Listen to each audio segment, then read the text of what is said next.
സയ്യിദുനാ അബൂ ഹുറൈറ റളിയല്ലാഹു തആല അൻഹു തങ്ങൾ പറയുന്നു, ഔസാനി ഖലീലി സ്വല്ലല്ലാഹു അലൈഹി വസല്ലം ബിസിയാമി സലാസത്തി അയ്യാമിൻ മിൻ കുല്ലി ഷഹ്റിൻ വറകഅത്തൈ ളുഹ വഅൻ ഊതിറ ഖബ്ല അൻ അർഖുദ.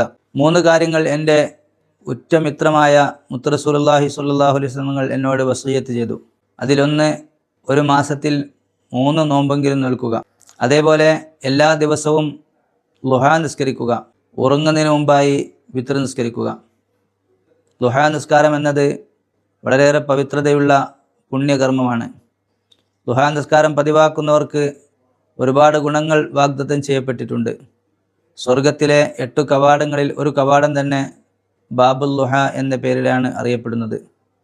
ളുഹാ നിസ്കരിക്കുന്നവരുടെ പാപങ്ങൾ സമുദ്രത്തിലെ നുരകളോളം ഉണ്ടെങ്കിൽ പോലും അതെല്ലാം അല്ലാഹു സുബ്ഹാനഹു വ തആല പുറത്തു കൊടുക്കുമെന്ന് നബി സല്ലല്ലാഹു അലൈഹി വസല്ലം തങ്ങൾ പഠിപ്പിച്ചിട്ടുണ്ട്.